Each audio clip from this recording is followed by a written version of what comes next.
Vous souhaitez devenir sponsor de ce podcast ? Contact @lafabriquaudio.com. La Fabrique Audio présente La petite histoire. Salut tout le monde, bienvenue dans la petite histoire de La Fabrique Audio. La Fabrique Audio qui propose également d'autres podcasts, notamment si vous aimez les voyages, l'expatriation, l'aventure de manière générale. Rendez-vous avec les aventuriers. Pour ce qui concerne les bonnes tables, restaurants de la région Provence-Alpes-Côte d'Azur, eh bien n'hésitez pas à vous rendre dans le podcast Le Bouche à Oreille qui va vous détailler ces bonnes tables. Enfin, nous avons le podcast cinéma avec le meilleur des films et des séries à retrouver en podcast. Aujourd'hui, un épisode qui s'adresse à tous les fans de la série Peaky Blinders. Les Peaky Blinders ont-ils existé ? Est-ce que derrière ces gangsters stylés d'Angleterre se cachent de vrais personnages bien réels ? C'est la question que nous nous sommes posés aujourd'hui dans la petite histoire. Ah ouais, quelle histoire ça aussi. Nous sommes dans la cité ouvrière de Birmingham, juste après la Première Guerre mondiale.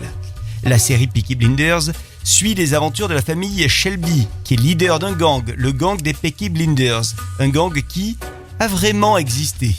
Tout a commencé dans l'Angleterre victorienne qui se situe entre 1837 et 1901.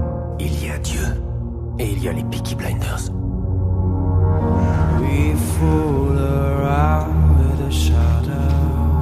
Quand on s'imagine que ta chute est imminente, soudain tout le monde change d'attitude à ton égard.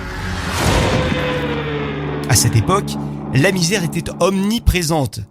Une misère qui a été décrite par de nombreux auteurs de l'époque. Par exemple, dans les œuvres de Charles Dickens, on ressent bien cette misère qui est largement décrite.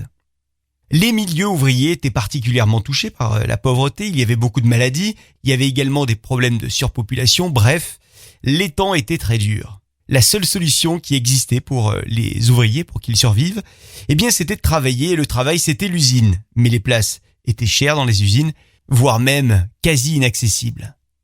Et c'est donc dans ce contexte que des gangs violents sont apparus à partir des années 1870, notamment à Birmingham. Nous n'avons jamais, ne serait-ce qu'entendu parler de votre famille. Aussi, vos menaces ne nous impressionnent pas. Le premier gang qui s'est fait connaître se faisait appeler Cheapside Slodgers, les cogneurs du Cheapside. Un gang qui s'adonnait au racket, au vol, à la bagarre, bref, avec eux, on jouait pas au ping-pong. Take a little walk to the edge of town and go across the track. Un jour, en 1880, un journal local de Birmingham annonce qu'un nouveau gang vient d'être créé. Un gang qui se ferait appeler les Peaky Blinders. Le plus impitoyable des gangs, les Peaky Blinders.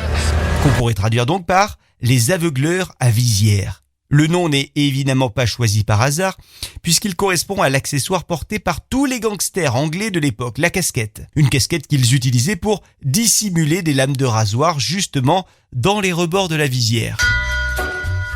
Alors dans le gang des Peaky Blinders, qui a donc bel et bien existé, je vous demande d'accueillir Fowler, Bales, Mackay et Charles Lambourne. On dirait le jeu des 7 familles, dis donc.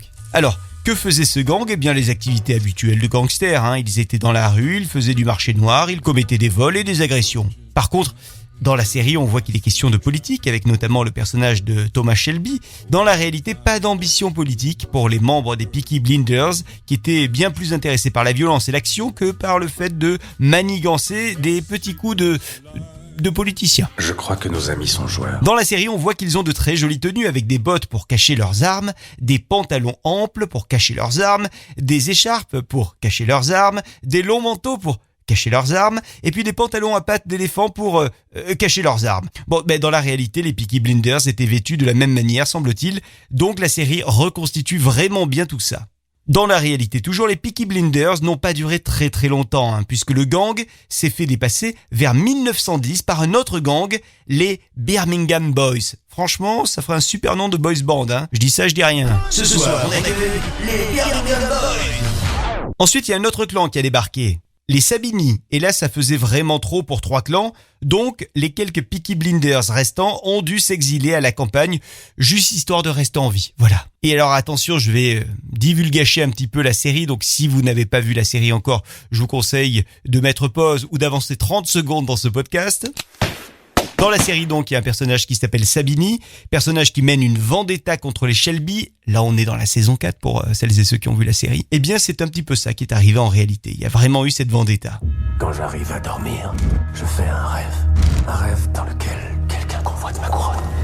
Bref, Peaky Blinders s'inspire de nombreux faits réels pour la série et si vous n'avez pas encore maté ce TV show, eh bien je ne peux que vous recommander de le faire.